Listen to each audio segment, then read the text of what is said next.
Okay. So if I were to use Gideon to target, say,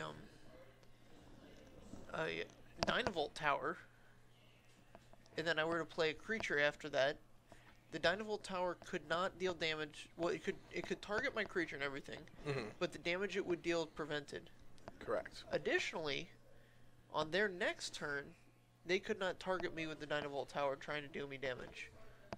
Or they could target me, but the damage would be prevented.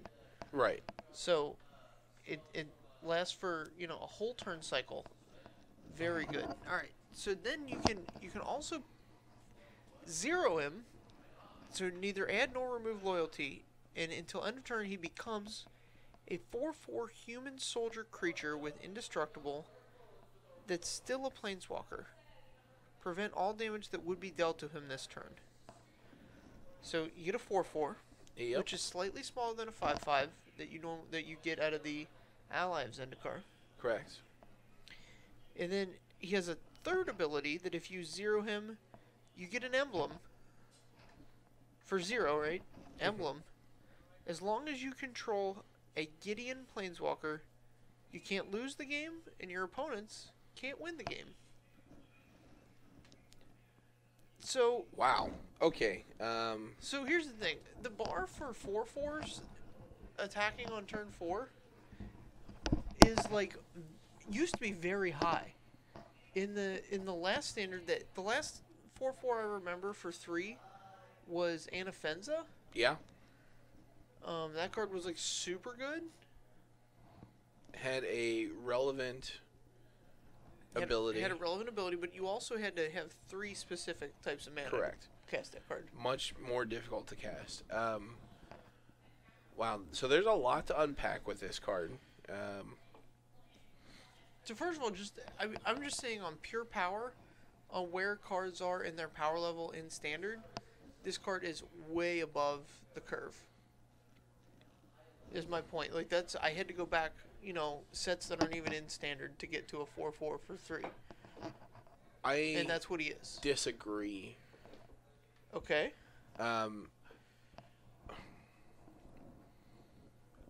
I would say that from what we've seen of the new set, this card, this Gideon, is much, much higher power level than anything else we've seen out of this new set. But you have to remember that part of the reason we're in such a rut in standard right now is because we have a 4/4 for 2 that can attack on turn 2 and has evasion. Oh yeah, that card has vigilance too, casually. Yeah, just casually. Heart of Kiran's... I don't think it is alone is oppressing the field. It's a major part of it. Okay.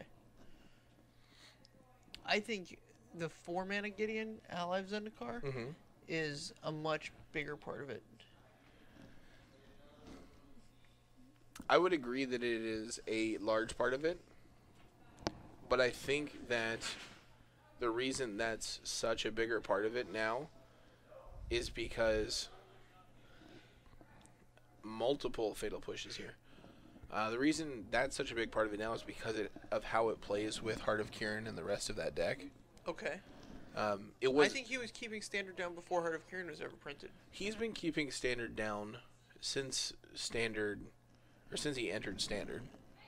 Well, to be fair, the Rally of the Ancestors deck was big while he was in his first, correct, but year or so, but now even so, you couldn't play certain decks because Gideon existed. So he still warped the format, even though there were other decks that were also warping, were better. I don't know that Rally of the Ancestors really warped the format. That was only because you couldn't really beat it. So you just kind of played around it and hoped they didn't go off, and, if they didn't, great. If they did, oh well, we had fun. Right. So this new Gideon... Right. I don't think he's on the raw power level of 4-mana Gideon. Concur. Making a 2/2 every turn is much better than the prevention ability. However, the way Gideon plays with Heart of Kiran and Ally of Zendikar is substantially ridiculous. It's just pretty absurd. So on 2, so you play your guy on 1. You play your Heart of Kiran on 2. And now you can play your Gideon on 3. Plus, to keep Gideon alive, activate your Heart of Kiran for free.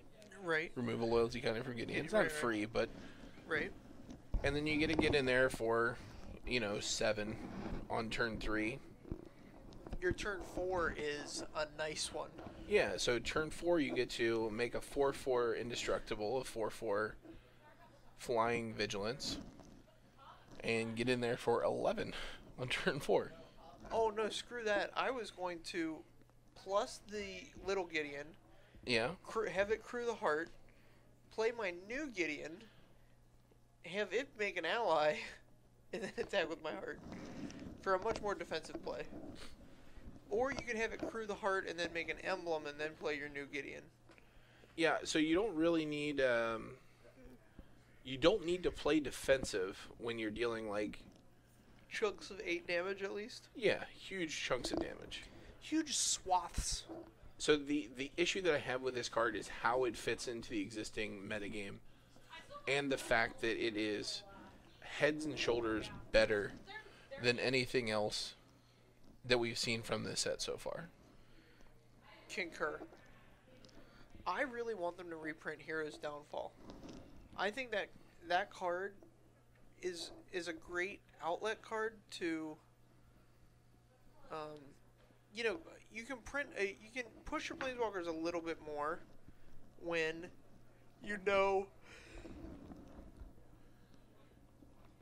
there's going to be a way to kill them. It's like I'm surprised Stasis Snare doesn't get played more out of the white decks to just like handle planeswalkers. I mean, it costs 3. Yeah.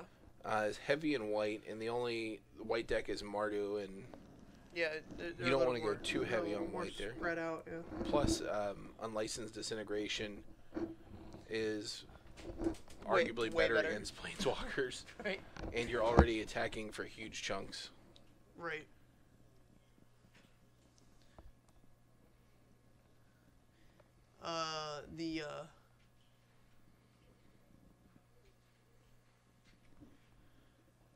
We've got the point that if this fits into the blue-white flash where Reflector Mage was before. So when Reflector Mage got banned, it wasn't so much that the blue-white flash deck didn't have a 3-drop, because they did. They had Spell Queller. It's the fact that like Reflector Mage was just very, very overpowered. I don't think that Reflector Mage was overpowered at all. Alright, well, I'm going to disagree with you a whole lot. So, if they were going to ban Reflector Mage for being overpowered, they should have banned it when you could cast it for, like, 2 at instant speed off of Collected Company. Okay, so they would have if they were using their current ban philosophy. I don't know that they would have. So the reasoning behind them banning... They absolutely... So... The reason they gave for banning Reflector Mage was because they wanted to take something away from blue-white because they thought it would be the best deck. Right, because that card is the best deck in the format... Or that card's the best card in that deck by a mile. No. Yeah. No. So Gideon's also good. Gideon was the best card. Okay, but Smuggler's Copter was the second best card. It was the best card unique to that deck. The best card unique to that deck? By a mile. There's no other decks, I mean, by virtue of the card's color requirements, only blue-white decks can play it. So, like, there was no, Boros Vehicles deck at the beginning playing that. Sure. That's a bit specific of an argument for the card's power level, but yeah. So they did ban Copter, which was probably the actual best card in the deck. And they left Gideon behind for some reason, because they wanted to see a world where Gideon was king. Well, they had seen it for several months prior. I concur. But I just don't think Reflector Mage got banned because of its converted mana cost and its slot in that. I don't think. My point is, I don't think Gideon replaces it. It's a totally different card. I agree that it's a totally different card. I think it's better than Reflector Mage was in that. By the end of... So you're saying you will put blue-white back together? No, the deck's unplayable without Smuggler's Copter. Oh, okay. So you can't play like a 25-26 land tempo deck anymore without Smuggler's Copter because you just can't pitch the extra land draws, and you have to be on point because the vehicle deck is so much better. Right. So that's why it's unplayable. But most matches, so like against everything except Delirium, you're basically taking Reflector Mage out anyway. Alright. I mean, that's just the way it was by the end of that format. It was still a very good card in Game 1, but they were just better cards to bring in. Looks like the more streamlined Temur Tower took down Game 1 here. Yeah, just access to better mana via attune and more energy. And the deck's a little more attuned because it's been played at, it's had more players working on it, whereas this Grixis Tower deck's a little bit more off the radar. Sure. And I would like to hope... I mean, my ultimate standard is a standard where you can brew, and if you're like a reasonable Magic player, if you brew a deck and play it for a month, you can get to like the best version of that deck, and it's competitive in the metagame. Okay, I think that's a little bit of a pipe dream, but that's fine. Yeah, I mean, it's definitely a pipe dream. I'm saying it's a goal to work towards. Yeah. You want... So, obviously you remember F&M Roulette. For those of you listening at home, we would do this thing where we got several people together. They would just brew an off-the-wall deck and bring it to F&M one week, and then we would put all the decks in the middle and then randomly distribute them. And then just whoever's deck you got, you played that deck for the F&M. And we had multiple F&M Roulette tournaments where the people who were playing F&M Roulette decks did very well. Yeah, I think you did very well with one time. I did win a tournament with... It was like Boros Reckoner. Boros Reckoner, Blasphemous Act deck. Yeah, I mean, and that was practically a real deck at the time anyway. Yeah, it was pretty close to a real deck. Stuffy Doll wasn't a real card, but... Right, no, but like Boros Reckoner, Blasphemous Act was a staple of the format. But I would never do that in this format. Like F&M Roulette, you would just get stomped. Yeah. Yeah, you want a format where F&M Roulette's like the funnest thing you can be doing. Yeah. I think that's hard Who to spelled do. handsome wrong? Did somebody spell handsome wrong? Get my name right, guys. Come on. Listen, he's handsome, also very vain. You don't get to be this handsome without being a little vain. Cause and effect, man. Cause and effect. So to go a little bit deeper on this new Gideon, the +1 ability in most instances is going to keep Gideon around for several turns. Unless you just don't have any other creatures. Right. By being able to prevent all damage that one of their creatures would deal, you can effectively like set up double blocks that are very profitable for you. It also works really well against vehicles because they don't have to be creatures to target them because it's target permanent. Okay. Which is extremely relevant. And Dynavolt Towers. And Dynavolt Towers, which hopefully becomes more relevant in the future. Yeah, that card's super cool. Yeah, it's pretty cool. I don't like that the way it interacts with the current metagame, like, it's very good against the Sealy decks. Uh-huh. It's very bad against vehicles. Sure. To the point where, like, your deck is named after it, but you have to sideboard them out because it's just whatever. But cool card. Wish it were better in this metagame. Lomax Gaming were literally unwatchable. Holy smokes. They spelled handsome wrong. That's 100% correct. I wouldn't blame anybody. Wow, I mean, that's... For stopping watching once they noticed that it was spelled. Once there's a spelling error? How was it spelled? I'm just curious. Because it's fixed now, apparently. And the Forever Alone Taylor gun. I'm expecting Jake to put way more vindictive things in front of my name. Oh, you just dropped the E? Future. That is embarrassing. Yeah, it's okay, man. It's alright. That's not alright. No, come on. It's my name. What if somebody spelled your name wrong? I would kindly correct them and thank them for their work. No, you wouldn't. You would go off.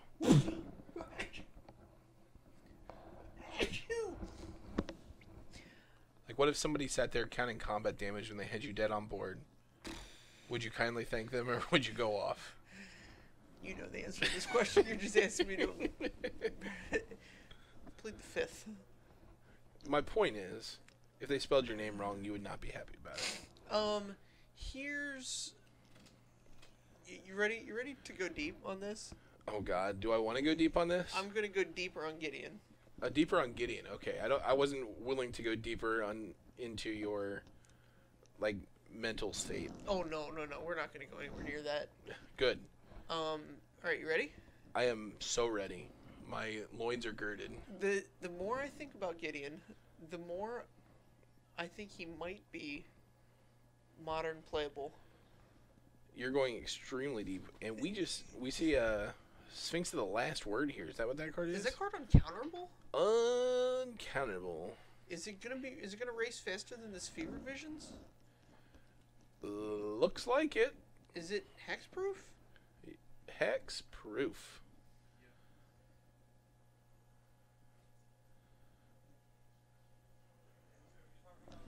But anyway, why do you think this card is modern playable? All right.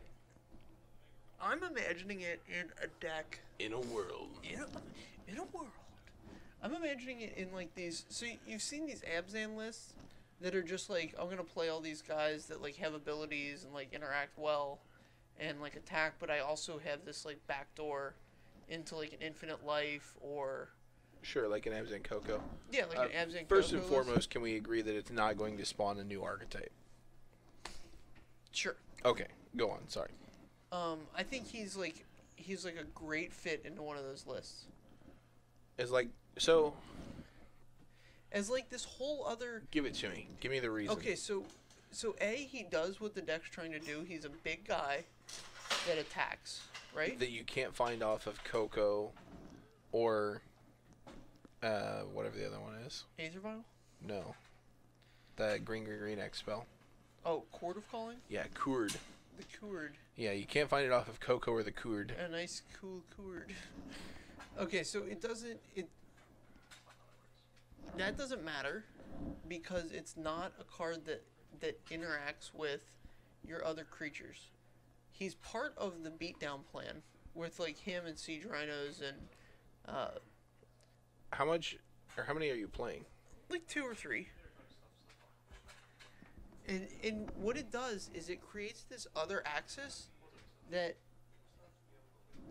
opponents have to fight with you on when they're already fighting you on 2 axes of like, okay, I have to deal with all these creatures and I have to play in such a way that I don't get comboed. And so like imagine adding like one more layer to that of like, okay, I have to figure out how to kill this Gideon so that I can actually win the game. Okay. So whereas if you have the emblem Gideon in play and you have an infinite amount of life, like they're in all kinds of shit at that point. Yeah, but I mean, if you've got infinite life, they're usually in all kinds of shit anyway. So first and foremost in that deck, I don't think there's like 3 flex spots that you can get a Gideon into. And I concur. And I don't know what it would be better than. Okay. But I'm not an expert in Ebs and Coco lists, so maybe next time Jake is here, we can talk to him about it and see if you could squeeze in some gids. Squeeze him in there? Squeeze him in there. Secondly... I like this. Release the Gremlins. Oh, yeah. Release the Gremlins is... a hot one in... Manic Vandal with multi-kicker. Pretty nice. But anyway, Modern is a format where Abrupt Decay exists. Uh-huh. So it's much easier to answer this Gideon at a mana advantage. Okay. I mean, Abrupt Decay is already very good against that deck. It's not great. Like, they're not super susceptible to removal. So you want to kill their mana dorks. But then all their other creatures are just, like, value creatures. Are you going to Abrupt Decay Kitchen Finks? I mean, sure, in response to the Persist trigger or something like that.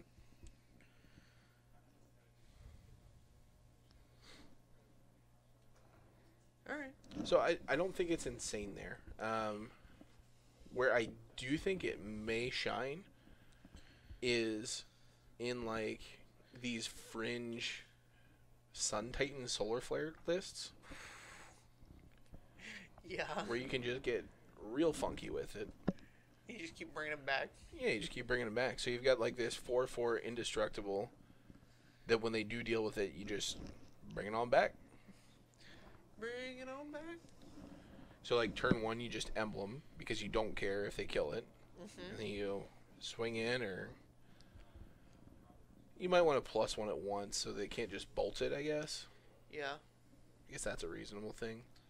Yeah, that's the other thing, is that it's outside the range of bolt. If you plus it, but yeah. Right. I just can't imagine a world where I don't plus it on the first turn. The one benefit I like from this card in Modern is that the way Modern is now, like, plussing this on a Death Shadow is huge. Or on a Goyf, and that's the kind of format that we're playing in right now. Sure. Alright. But I'm not willing to give any thought to Modern that doesn't involve Life from the Loam and cycling lands at the moment. I'm just all in on this plan. Sure. I guess you're gonna be borrowing my Life from the Loams. No, I have a playset. Oh, do you? Yeah. Keep your pants on. Keep your pants on. They're on. Pull them up. These pants have been getting a little loose. So have these. Yeah? I don't know why, but yes. I guess I'm really stretching them out. Yeah, that might be my issue as well. Ben needs 2 damage on his turn. Ben is at 3. Yeah, so Ben needs to find a shock, a tower. Ben found neither.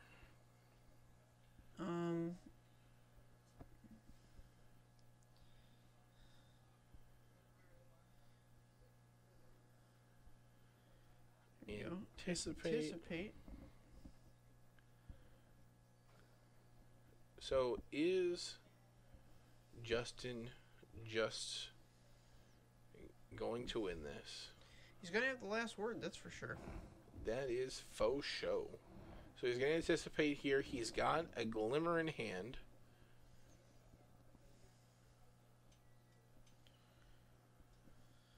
Oh no, he's anticipating with a Glimmer amongst the 3 cards. Oh, if it's not the card that wins you the game, you just take the Glimmer and Glimmer. Yes. Because you absolutely have to have a tower. It doesn't matter. Like a removal spell can kill the Gremlin, but you're gonna die to the Sphinx anyway.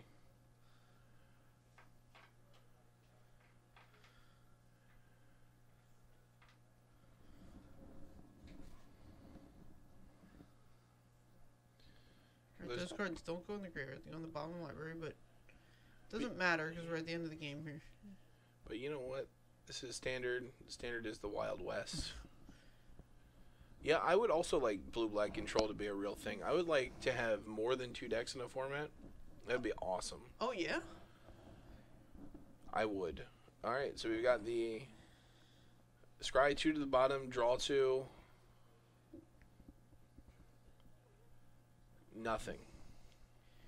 Alright, game 3 it looks like. On to game 3. Looks like Grixis Tower really took this one over thanks to Sphinx. the big ol' Sphinx. Yeah, man. Surprised we haven't seen more Sphinxes in Amonkhet. I hope there's a whole fleet of Sphinxes coming. A slew of Sphinx. What do Sphinxes travel in? Pride. That makes sense. that makes perfect sense. Well done. You snapped that right off too. If you looked that up. We didn't set that up. I'm not lying to you. I didn't look that up. You didn't? No, it might not even be accurate. All right, we're gonna find out. It makes sense in my mind because they're like. So if I recall correctly, in the actual mythology, Sphinxes are all female, and Lamassu are all male.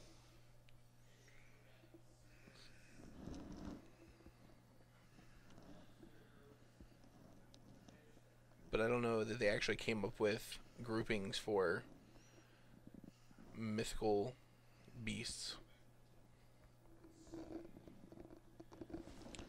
Alright, Sphinxes, so Lamassu are the male of the species? I believe so. Alright.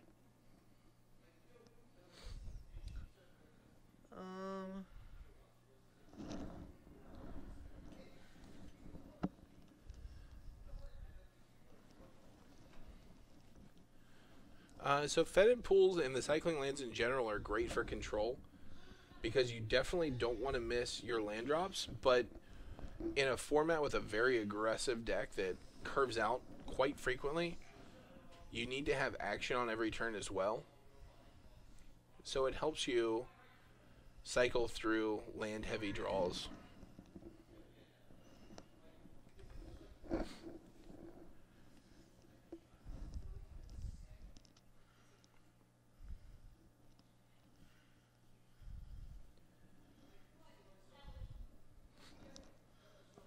What have you got for me? There's no literary guide to groupings of Sphinxes. So, a pride it is, which makes sense. Yeah, that would make sense. They're often described as benevolent.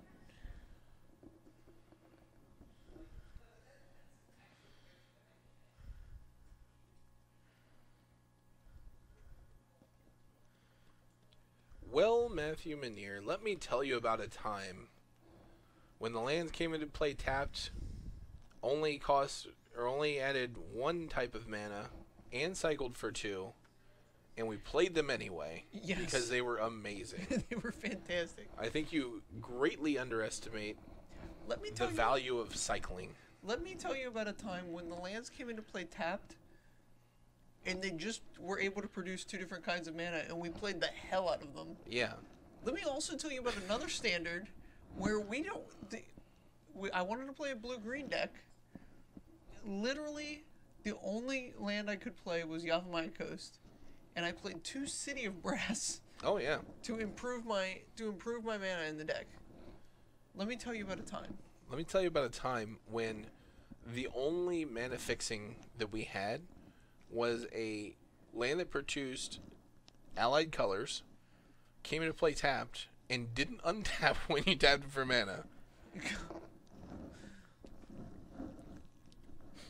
That played a part in what I believe is the worst standard format.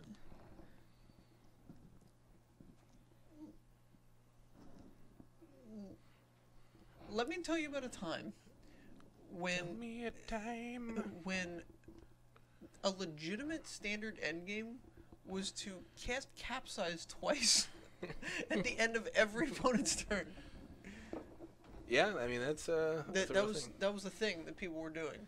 That was Lomax, I feel really bad for you. Your time will come. Your time in the sun will come. So Gideon ally of Zendikar will only be around for another 6 months. At which point, maybe something will come out by then. and these oppressive vehicles decks will have gone by the wayside.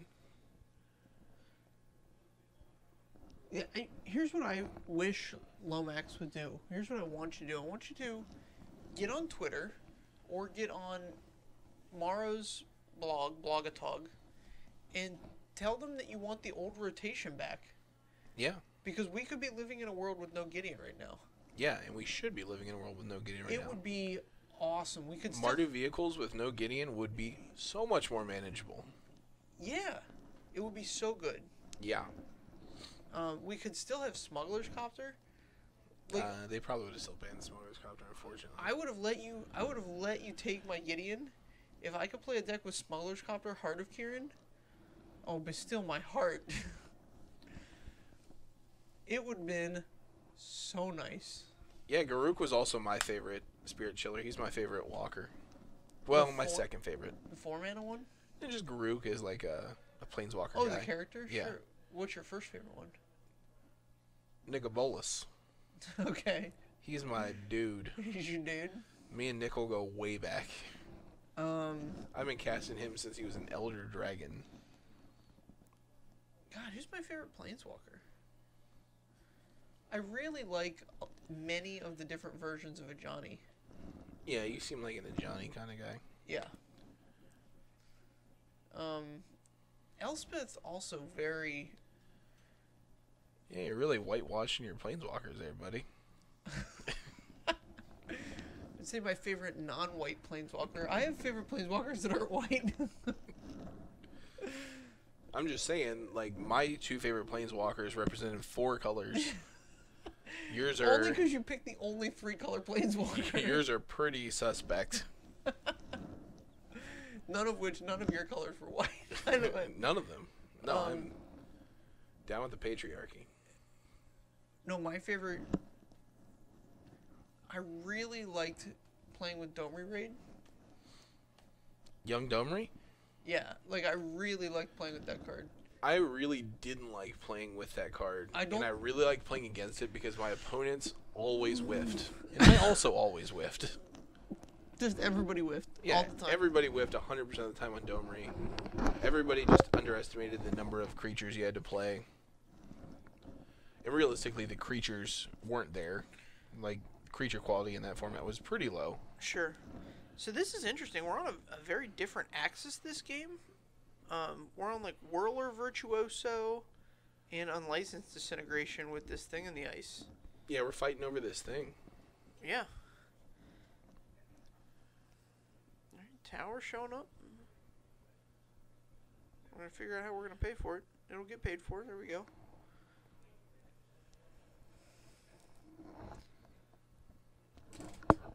But yeah, it's no secret that my favorite color combination, like my favorite guild, is Golgari. So when Garruk went black-green, I was just very happy. Like, flip Garruk, on point.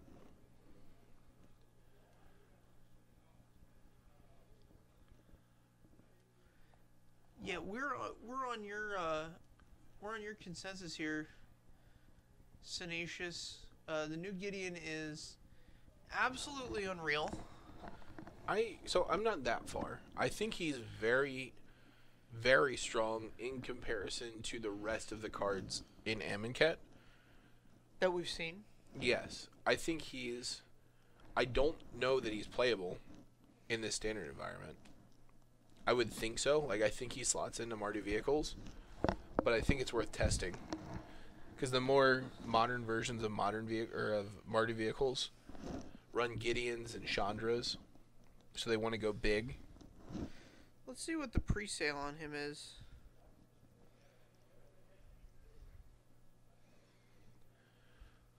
Yeah, we were talking about trying to slot him into a couple modern decks earlier.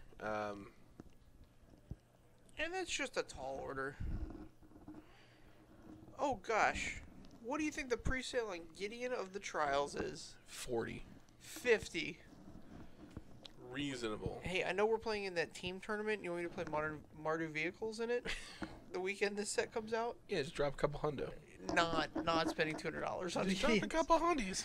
No way. Drop a couple hundreds. I wouldn't even do that if you guys promised to pay me back out of our winnings. Oh, I would not promise that. 100% no, you would. Yeah, you wouldn't. Are you Iron Manning?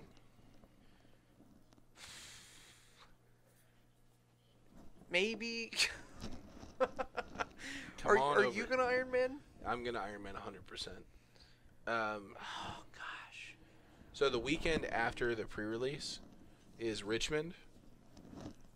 Which we're going to, right? Yes, which we're going to. So I only worked 3 days the following week. Okay. So I'm fine. Wait a minute. What week is this? No, it's 2 weeks after. Sorry. Okay, yeah. Because it's the 20. Is it the 22nd or the 27th? Which one? Richmond's like the 7th. Richmond is the first weekend in May. Right, and the set comes out the last weekend in April. The set comes out, yeah, the weekend of the 22nd. So the second to last weekend in April. Okay, So there's one weekend in between. I'll have a whole week to get a hold of 4 Gideons for this tournament? No, because the tournament is the week between pre-release and Richmond.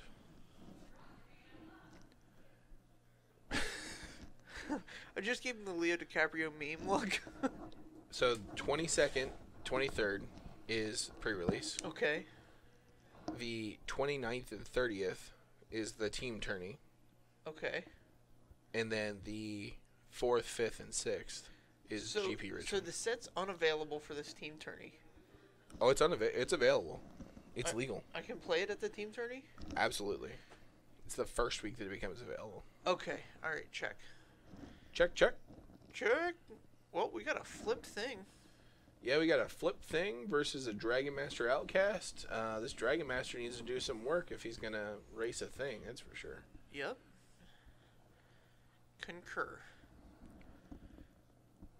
Also needs to survive.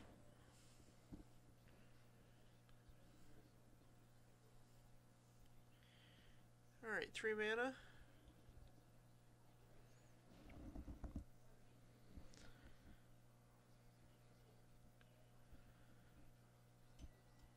I just want to attack with this thing first and foremost. There's nothing you could do pre-combat. There's no thing. No thing. Thing exists only in combat here.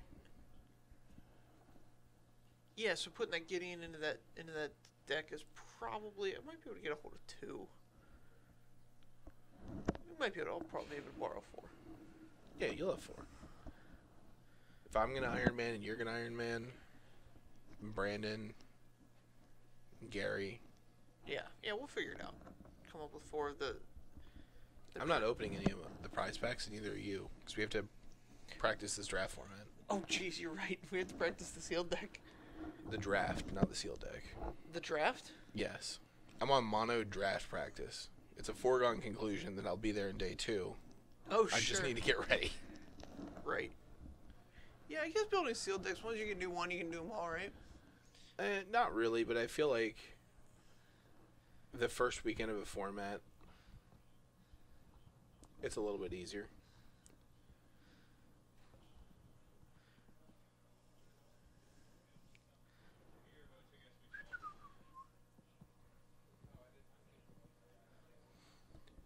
Jace wasn't the big offender, it was the fetch lands, but that was fine. So my problem with the cost of standard is when you're paying like $20 for a Boros Reckoner, when you know that card's going to do nothing once it rotates. Yeah. I have no problem paying $20 for fetches because that's only going to go up over time. Correct. Like for example, these Gideons. When they announced the new rotation, I thought they were going to rotate. Yeah. I traded them away at 25, and then they came back into standard, and I was like, well, damn, every deck I want to play has these Gideons in them. Yeah. So I had to rebuy at 50. But like, you know, I've won back at least that much money. Sure. Yeah, I rebought at 30, I think. I didn't sell out of them. I had 2 that I kept. Okay. I was offered modern cards in trade for them, so Oh, I snapped it way off. Hardcore. But yeah, I don't even I haven't played Standard really since Aether Revolt, since it became unplayable, and Okay. I've made way more than that money back on Gideon. Sure. Did you trade yours away yet? No, I'm still sitting on 4 of them. Oh, you have Avacyn's, don't you? Yeah, I have a playset. Yeah. Yeah. Yeah, ship it, bro. Yeah. Ship it.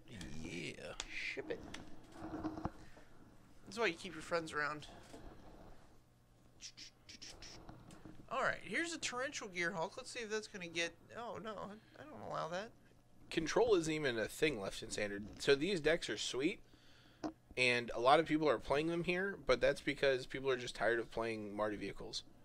Right now in Standard, the format is Marty Vehicles, and a big jump, and Saheeli decks. And then another huge jump, and then black-green decks. Right.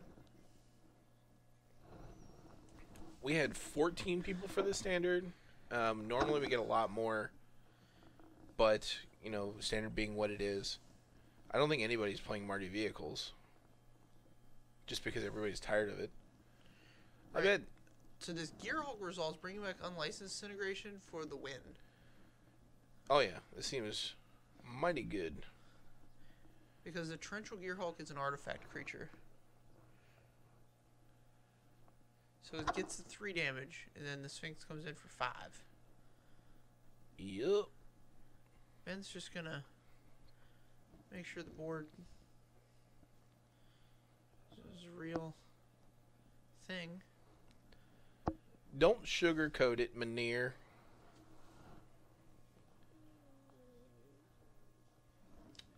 Looks like Grixis takes it down. Yeah, very interesting. Good for Grixis. Well, I think he had the pivotal sideboard card there with Sphinx of the Yeah. Last Hope or whatever it's called. Yeah, these decks became like a very grindy matchup, and that is the grind stopper. I would love a Standard where that card was like the trump card. Where like Ugh. no, like I'm dead serious. Like, Do you remember the Pro Tour where 6 of the top 8 decks had Pearl Lake Ancient as their win condition? It with was the Skrylands? painful. That was a really, really rough time to be playing Magic. Dude, what Standard do you like? No, just like that particular interaction was bad. What, Pearl Lake Ancient with the Skrylands? No, just that Pro Tour metagame was very bad. Okay. But then it shook up, and then the Abzan was just the best deck, and I think that format was great. Okay. Yeah, cons before Rally was sweet. Cons after Rally was sweet. I mean, Alright. You had a clear best deck, but the second tier of decks was very diverse. And they all had gain. Yeah.